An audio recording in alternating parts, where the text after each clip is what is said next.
আয়াত ৮ আল্লাহু লা ইলাহা ইল্লা হুয়া লাহুল আসমাউল হুসনা।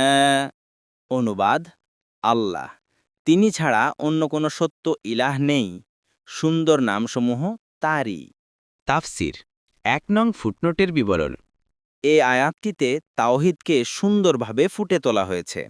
এখানে প্রথমেই মহান আল্লাহর নাম উল্লেখ করে তার পরিচয় দেয়া হয়েছে যে তিনি ব্যতীত সত্য কোনো ইলাহ নেই।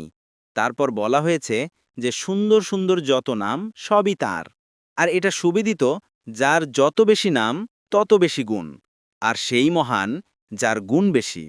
আল্লাহর প্রতিটি নামই অনেকগুলো গুণের ধারক। কুরআন ও হাদিসে আল্লাহর অনেক নাম ও গুণ বর্ণিত হয়েছে। তার নাম ও গুণের কোনো সীমা ও শেষ নেই।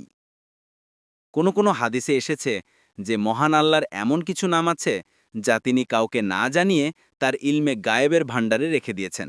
রাসূলুল্লাহ সাল্লাল্লাহু আলাইহি ওয়াসাল্লাম বলেছেন, যে কেউ কোনো বিপদে পড়ে নিম্নোক্ত দোয়া পাঠ করবে, মহান আল্লাহ তাকে তা থেকে উদ্ধার করবেন। সেটি হচ্ছে, হে আল্লাহ, আমি আপনার দাস এবং আপনারই এক দাস ও আরেক দাসীর পুত্র। আমার ভাগ্য আপনার হাতেই। আমার উপর আপনার নির্দেশ কার্যকর। আমার প্রতি আপনার ফায়সালা ইনসাফের উপর প্রতিষ্ঠিত। আমি আপনার যে সমস্ত নাম আপনি আপনার জন্য রেখেছেন, অথবা আপনার যে নাম আপনি আপনার কিতাবে নাজিল করেছেন, বা আপনার সৃষ্টিজগতের কাউকেও শিখিয়েছেন, অথবা আপন ইলমে গায়েবের ভাণ্ডারে সংরক্ষণ করে রেখেছেন, সেই সমস্ত নামের ওসিলায় প্রার্থনা করছি, আপনি কুরআনকে করে দিন আমার হৃদয়ের জন্য প্রশান্তি, আমার বক্ষের জ্যোতি, আমার চিন্তাভাবনার অপসারণকারী এবং উৎকণ্ঠা দূরকারী। এ হাদিসটি বর্ণিত হয়েছে সহি ইবনে হিব্বান ৩-২৫৩, মুসনাদে আহমদ ১-৩৯১। কিন্তু হাদিসে এই সমস্ত নামের মধ্যে ৯৯টি নামের সম্পর্কে বলা হয়েছে যে সেগুলো সঠিকভাবে অনুধাবন করে সেগুলো দ্বারা আহ্বান জানালে জান্নাতে প্রবেশ করতে পারবে।